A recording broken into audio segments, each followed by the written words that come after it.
gentlemen, welcome in to the second period intermission report here on the channel. And oh, guess what? Those Oilers, yeah, they blew the lead. I mean, as everybody else except for me predicted. But again, I didn't sit here and say they weren't going to blow the lead. I said they just got to go out there and dominate the second period. And this is maybe another case of whatever I say the Oilers are going to do the opposite of.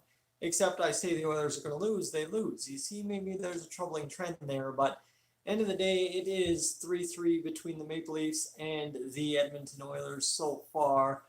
And well, you know what? Now we want to see this third period, right? No lead to blow in the third period. That's the positive here. There is absolutely no lead to blow in the third period going in. So here's what we do. We go out there and we play a hockey game and we win a hockey game in the next 20 minutes. And if we're going to lose this one, for crying out loud, please end up finally losing one in OT, because that's the thing. If we're going to lose to the top three teams in the division any given night, whoever they are, we need to lose in overtime to them at this point and make it complicated. That's perhaps, again, talking to some buddies today, just making some rounds. It's been the most frustrating thing, is simply the Oilers play tight games. They're within a goal or they're up a goal or whatever within the last couple of minutes every game, and we still have found a way to have 6 losses without a point in this season. You imagine what the difference would be if we were, say, 3, 4, and 2 on the year. Yeah, that would be a big time difference for sure. And let's get to the summary there. That Connor McDavid goal. My goodness, what a beautiful goal for the Edmonton Oilers. And you know what? Guess who picks up a power play point on it? Yeah, Tyson Barrie. Everybody's sitting here crapping on Tyson Barrie. It's the little things you're doing right that count. And Tyson Barrie, that's a check in the column. Putting that one, you know what? It's a simple play. It's not rocket appliances to put it in the right position for Connor McDavid to go up the ice. But he does it and he gets the job done.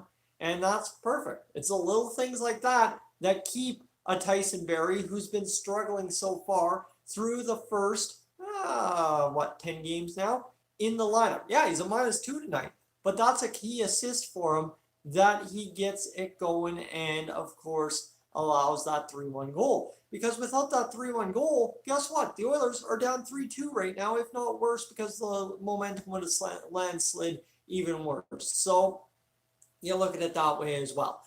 So for the Oilers, well, we figure out what we end up doing is curve. Here you go, guys. This is the thing. Everybody wants to rag on the Oilers for giving up 3 goals in 8 games out of 10 so far. The Oilers gave up 3.14 goals against on average last season. That's not, we are not shocked by that. If you're shocked by the Oilers giving up 3+ goals a game, you should not be. That is not a shocking stat. That is a stat we knew about coming into this season based on last year. So there's no reason to be shocked and alarmed that the Oilers have given up 3 goals. Now the trick is to only give up 3 goals, right? 3 goals or less. And Sam Bennett wants a trade. You guys want to go get Kyle Turris for Sam Bennett? Who's on the board? Kyle Turris for Sam Bennett.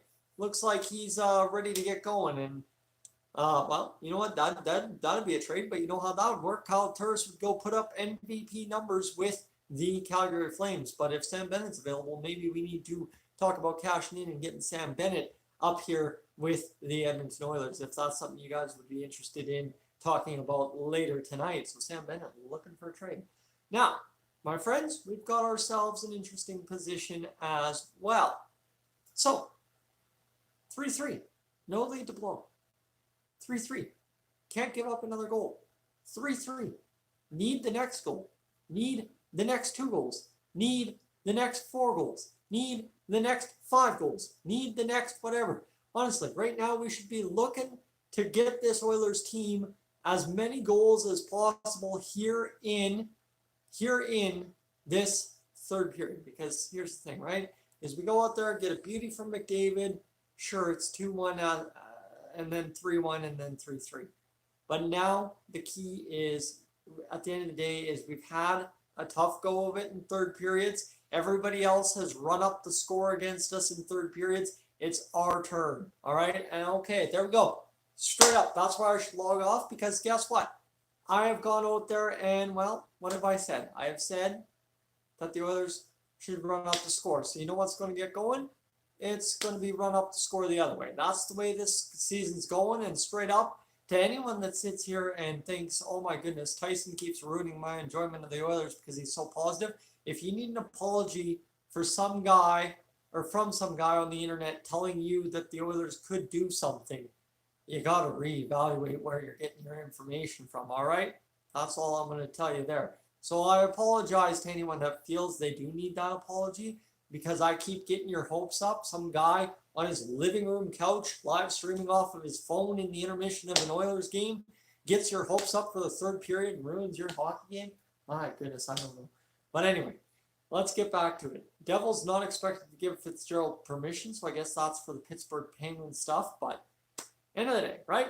Let's get to it. McLeod and Stuchel with assists, so that is Adam Cracknell's first goal with the Bakersfield Condors, getting it going. There we go. We'd like to see that. Now only 1-1 game.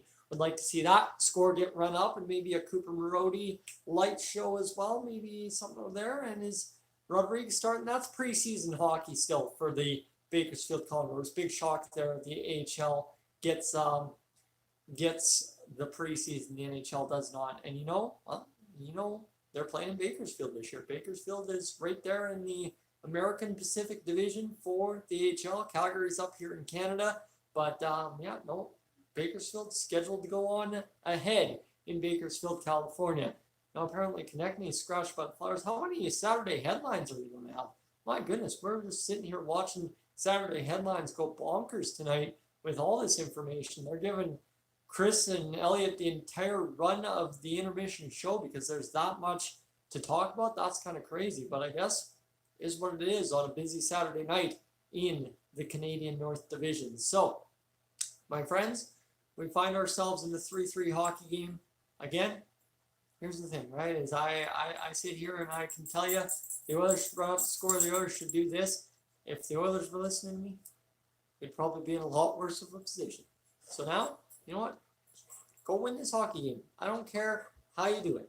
Just turn in that effort, make it 4-6 on the year, and let's just call it good enough. I don't care if it comes in a shootout at this point. Just turn in the perfect performance to get the job done. And you know what? The perfect performance isn't going to be perfect by everyone's books. A perfect performance at this point for the Oilers to go out there and get the win is simply put, you know what? A win. 2 points. That's the perfect performance at this point, is 2 points. It doesn't matter how it comes. It doesn't matter how ugly, how beautiful. 2 points, I think we'd all be happy. Ladies and gentlemen, I'm going to tune out of this intermission report because I got to go use the washroom and stuff and not run into the same mistake where I'm 3 minutes late to the second period, even though I'm still listening. So I am up on out of here.